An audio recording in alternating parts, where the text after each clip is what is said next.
Welcome to another episode of Otaku Don. And look at Sleepy Charles. Not just Charles today. Charles is sleepy.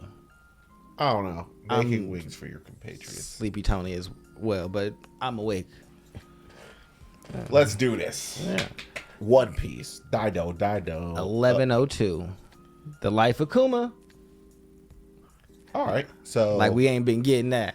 Every other chapter. Where did we leave off last time? We left off last time with Bonnie escaped. Bonnie escaped and she's on the high seas. Yep.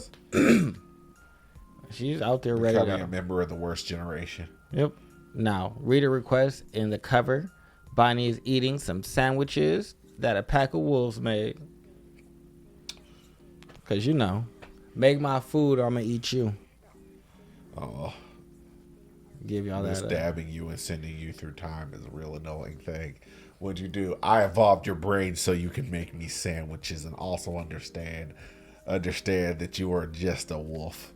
What? Is this my entire purpose? Yes, it is. Sandwiches. Oh, God. Yeah, you're like Butter Robot. Rick and Morty. Terrible. Except for a dog. Anyway, back to the chapter. Chapter starts with Bonnie's journey. The Bonnie pirates were traveling to an island searching for Kuma. He was there. But when Bonnie pirates arrived, Kuma already warped away. Bonnie pirates always left tons of injured kids and elderly after their attacks. They're actually Marines transformed by Bonnie pirates. So Marines believe they were really evil pirates. Oh, wow. So she was just randomly turning people old and young. Yeah, and all the Marines that they fought. It's just like,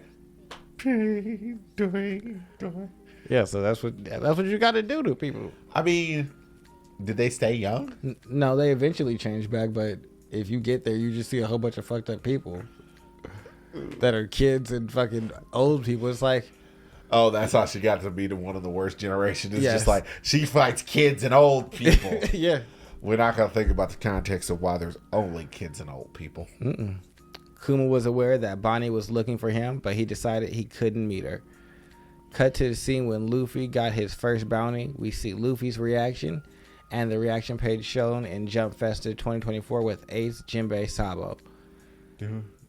Short after that, during Enies Lobby incident, Kuma visits Vegapunk in Egghead Island. Vegapunk showed him an army of pacifistas being produced, and they talked about Enies Lobby incident.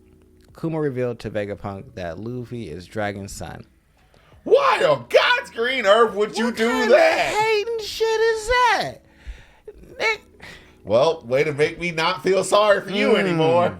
See, Dragon shouldn't. See, I like what Dragon said the first time. Yeah, because you got him fucked up. That's crazy. I'm gonna have to read more of this. So this is also my first time reading this. I thought that would be more impactful if we both read it together. So that's what the fuck? I hope that's a very horrible mistranslation. It don't. Okay. Kuma revealed. Why would you do that? Kuma knew it's useless to hide this information from Vegapunk since he already promised to give Vegapunk all his memory. Vegapunk can't believe Luffy is Dragon's son. That's not a good reason. Kuma is curious how a boy with rubber powers is going against the world government, just like the legendary Nika. Vegapunk. That's true. Peh. That's ugly. Why laugh. would you even put that in there? But peh. Yeah, it's ugly laugh. Such ugly laugh. When we cut to Thriller Bark incident, we see it from Kuma's point of view. Kuma saw Straw Hat crew fighting Moria. After the incident, Kuma receives a Dendemushi call with the order to prepare for war against Whitebeard. Cut to Sabaody. We see Bonnie's introduction scene, but now we discover that Kuma was actually hiding outside the restaurant, looking at Bonnie through a window. Kuma smiled when he saw Bonnie. She has grown into a strong pirate. This entire situation is weird because if you know Bonnie's gone, why do you continue with this? He a punk for real. Kuma's sliding farther and farther down my list. I'm not a big fan of pacifists. I mean, but he's not really a pacifist. He's wandering around smacking people up. It's just he's so resigned about this. And it's just like... You know, you're right. He's not a pacifist. I don't like self-martyrs. Oh. Yeah. That's what this is. This is self-martyrism for no reason. Yeah, this is definitely self-martyrdom when you know that you don't... Like, you could just hightail it. But the world government... You're already fighting... You already fought against the world government. Why is this the thing that's scaring you? This is bizarrely inconsistent for Oda writing. I wonder if there's a reason why he has to follow through. I hope so. Kuma heard about the incident of the Tenryubito, so he warped to the human auction roof immediately and looked inside. Kuma was shocked when he discovered that Rayleigh punched the Tenryubito to punk Gyojin. Kuma, this is a rebellious act that no one has been able to do for centuries. Then we see Sabo the incident, Kizaru, Sentomaru, pacifist versus Straw Hat Crew from Kuma's point of view. Luffy, I couldn't save them. Not a single one of my Nakamas. Kuma thinking to himself, that's not true at all. You all just aren't ready for the new world. Do not come until you are ready, because you are a man who might one day save the world. In Egghead Island, Saturn ordered Vegapunk to put an additional self-destruction switch on Kuma just in case.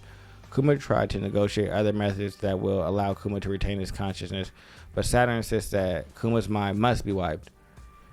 I'm also a scientist. It's useless that you try to lie to me, Vegapunk. On the last day of his normal life, just before the Summit War of Marineford, Kuma and Vegapunk said goodbye to each other. Vegapunk programmed Kuma to fight Whitebeard pirates in the war, but Kuma asked Vegapunk to program him to protect his Thousand Sunny too.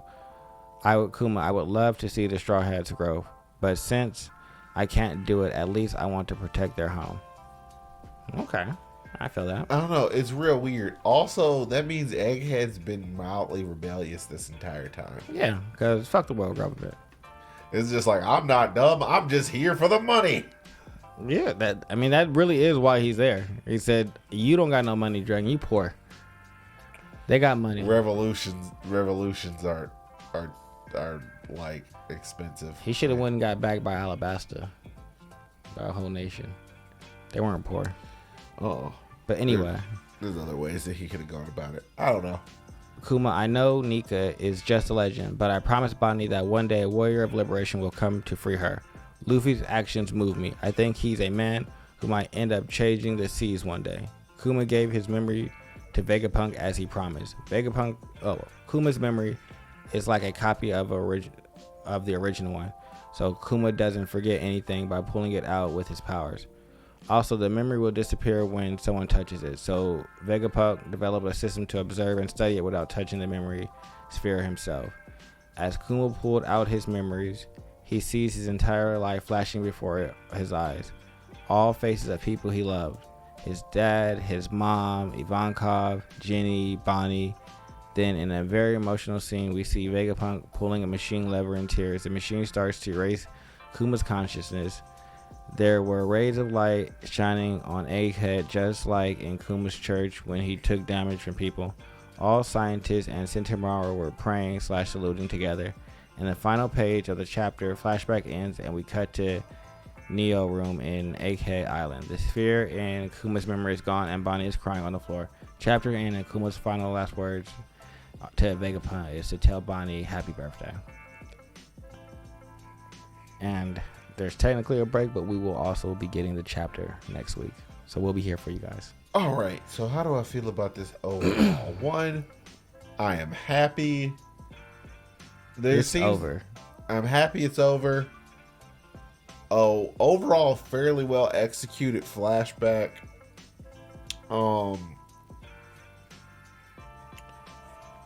Some things don't ultimately add up. So for right now, I don't know if this has the correct order, because what I'm thinking, that makes sense in my head. Saturn was added earlier. And then he knows that it's in there, so even if I run away with it, they're going to blow me up. If that's the case, then that makes a lot more sense. To be with Bonnie and then get blown to smithereens. Makes perfect sense. Yeah, like that's what makes sense in my mind. And so, like, that's what I'm going Like, in with right terms now. of the flow of the story, it's the only thing that does make sense. Yeah. Because if it happens afterwards, it's just like, I feel like he would immediately just booked it. Yeah, like, I would have never stayed if I didn't. There was no. I have a strong feeling that Oda probably realized, like, after he released Bonnie, it's just like, ooh, wait. All right, got to give y'all a reason why he stayed. Here is the reason. Self-destruct button. Okay, I'm with that. Because, hey, can't go with Bonnie if they can just blow me up. That's not acceptable. Until Egghead rebels. That's disappointing though now, because they said that Kuma's memories disappear once they get touched. So that means that the little Kuma doesn't have his memories. That's not indefinitely true, because Egghead figured out a way to observe and read the memories without popping the bubble. True. So I mean, he might have had a copy. He probably of them. just copied him, put him in little Kuma's thing, and then him and Bonnie. Is it weird that I want the Bonnie Pirates to now consist of all the little versions of everybody? That's funny. You know what, I was talking to one of our friends about Bonnie becoming or maybe it was you that said this. The Junior Pirates. Yeah. Straw Hat. That's the thing that makes the most sense. Or if you just have the Straw Hat Junior Pirates, period, and have like little Kuma and like all the little versions of everybody just man that ship and them just be absolutely terrifying. See, I don't think it's going to be everybody, but I feel like everybody is going to be who they are to their fullest. So Little Doflamingo is going to be Little Doflamingo. Oh no, that Little Doflamingo just needs to be killed. You consistently say that, and that is still the funniest shit in the world to me. That you were like, there's some things that you don't need to. You know what the first thing Little Doflamingo is going to do? Go out and break out Big Doflamingo, and they're just going to run around with strings, destroying the world. I would love jerks. Big Doflamingo to be back in the story. It's like Dolphy He's one of my favorite characters. You're insane. He's a terrible person. I didn't say anything about his personality. All the people that I've ever met in One Piece, honestly, he's worse than some of the native celestial dragons. He's a celestial dragon. I know, but he's worse than he left and is just like, oh, those were my people. Yeah. And I'm actually strong too. Like, I'm a celestial dragon that can go up there and beat up all the other celestial dragons. Just like how the Will of D is passed on to the different people and they all follow through celestial cruelty. That celestial cruelty runs strong in him. He said, y'all go no. Like, I'll wear sunglasses my entire... He enslaved a whole people in a way that made you forget that they were even existing. That's crazy. The bigger travesty is the shoes.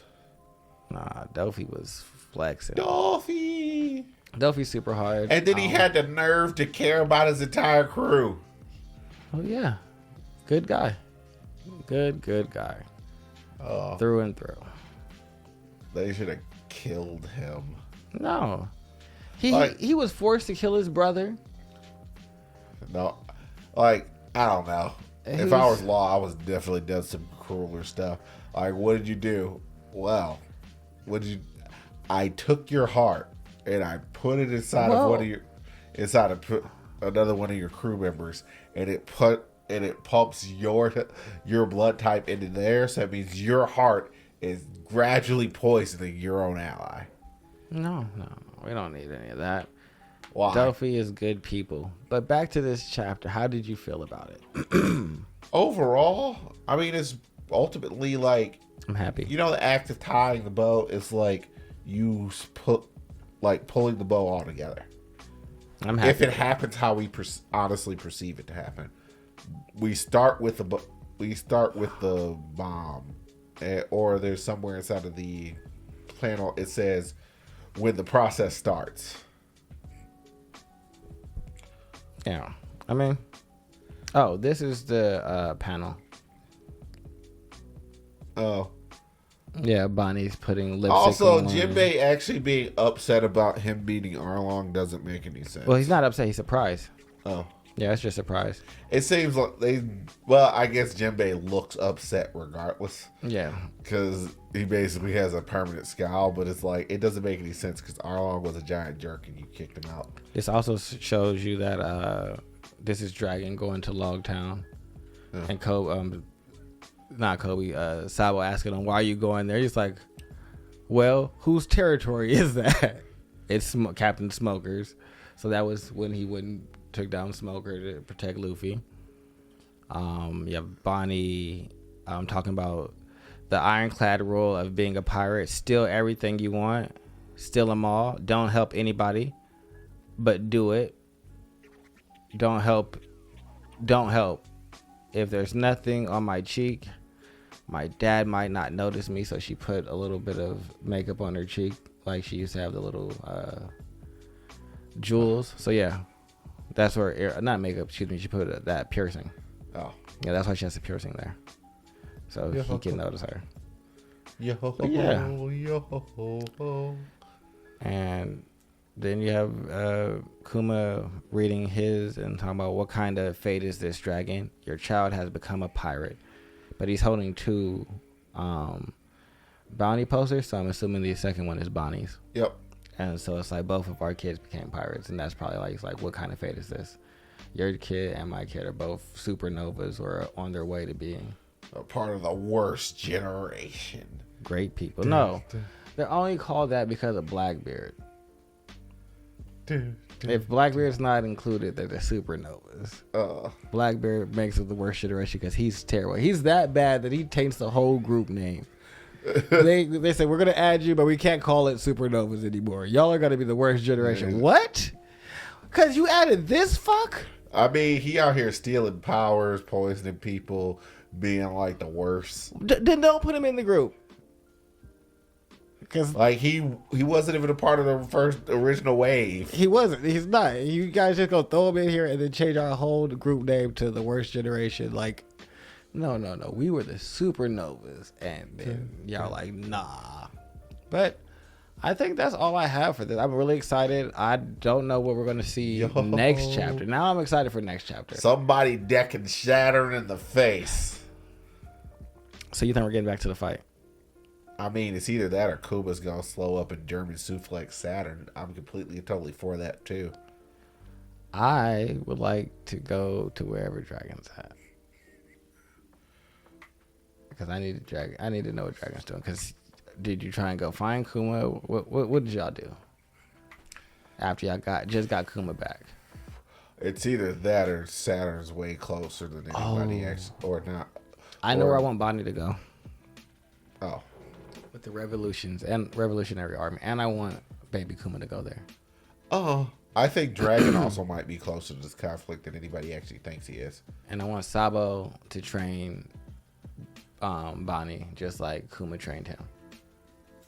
I kind of want Dragon to try and assassinate Saturn right now. Yeah, because it's just like, now that I think about it, like, there might be a reason why y'all just don't pop up places all that often. You want people to know who you are, because the revolutionaries are probably trying to assassinate specifically U5.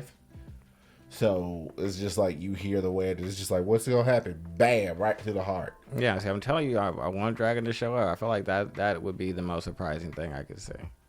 And Luffy looks at him, all right, Dad. Also, Oda, you chill out. What? All the just sadness? Oda, no. He said that next year we'll be headed to that island. What island? Talking about Elbaf. Oh, well, yeah, but he's like, I also thought about a way to get him there without going to the island. But we'll see if I can overpower Luffy's will. No, what are you talking about? We're going to Elbaf. What do I feel like writing next year? Yeah, no, we're going to Elbaf. What you talking about? Secret Fishman Island. That'd be so terrible. I'd be so disappointed. No. I wanted giants. Moldy Jones. I need to see giants, low-key. I need all of that. But this has been Otaku Don 1102 One Piece. You know how we do. Like, subscribe, comment, do all of the things. We out of here. And then do them again. We out of here, baby. Goodbye. We out of here, baby.